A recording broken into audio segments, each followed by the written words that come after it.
ستاسو په فکر د محدثینو عموما او د امام بخاری او امام مسلم خصوصا د حدیثونو په خدمت کې څومره هلي ځلې دي، څومره منډه ترلې ده؟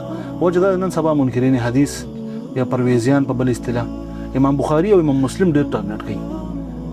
د دوی خصوصا څومره خدمتونه دي او د دوی د خدمت تاسو څنګه ارزوي؟ یعنی د خدمت دوی پوره کړي که نه دی کړي د حدیثو پر جمع کولو کې او د هغې په تدوین کې؟ ماشاءالله دا د مخکینۍ پوښتنې نه دا یو ډېره دلچسپه هغه سوال دی.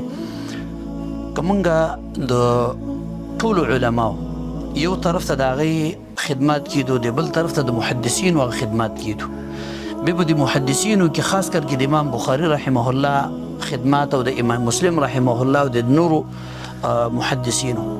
خو په دې ټولو کې چې موږ بیا تتبع او تلاش وکړو نو د امام بخاري او د امام مسلم رحمهم الله چې دی دغه ستړی او هلې او ځلې د احادیثو مبارکه او د حفاظت دپاره دا یو عجیب داستان دی د هغی. لکه امام بخاري رحمه الله اول د کتاب لیکلو دپاره چې کله دا کتاب یې لیکو او په دې کتاب کې احادیث راجمع کول نو هغې دپاره عجیب شرطونه هغې کېښودل چې هغه شرطونه د ټولو محدثینو نه هغه جدا دي. لکه عام محدثین په دغې شرطونو کې دا شرطونه نه ږدي کوم چې امام بخاري ږدي. بیا په دویمه مرتبه کې د هغې سره امام مسلم رحمه الله دی.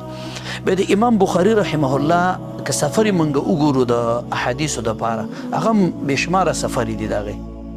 که د امام بخاري رحمه الله جهود وګورو هغه هم د ټولو نه بیا یو عجیب جهود دي، حتی تر دې چې امام بخاري رحمه الله خپل مال چې د هغه د احادیثو په دفاع کې ټول هغه وقف کړی. که د امام بخاري رحمه الله استادان وګورو د هغې علمي مشاغل وګورو دا ټول یو عجیب انداز باندې دي. لکه من جمله د هغې نه حافظه د امام بخاري رحمه الله کله چې دا بخارا ته راغی هغه وخت کې علما د دې سره په ضد کې رال. اکثر دا ضد او حسد او کینه دا یو بدترینه ګناه ده په ګناهونو کې او اکثر هم د خلکو ډېر نن سبا هم بېشماره داسې هغه پښتو یو متل هم دی د ملا د حسد نه دی الله وساته. نو امام بخاري رحمه الله سره دغه یو مشکل راغی. علماو ته راجمع شو، لس کسان یو ته کېنول او هر یو عالم چې دی هغې لس احادیث او داسې زده کړه چې موږ به امام بخاري رحمه الله باندې دا سوالونه کوو.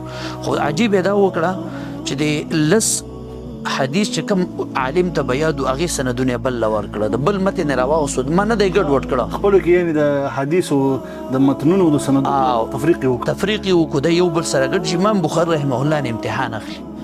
امام بخاري رحمه الله کېناستو یو کس حدیث ویله یو ته غوږ یې ایښی بل ویله بل ویله کله د رسم ته خبره ورسېدله هغې دا فکر وکړو دا په هېڅ باندې نه دی.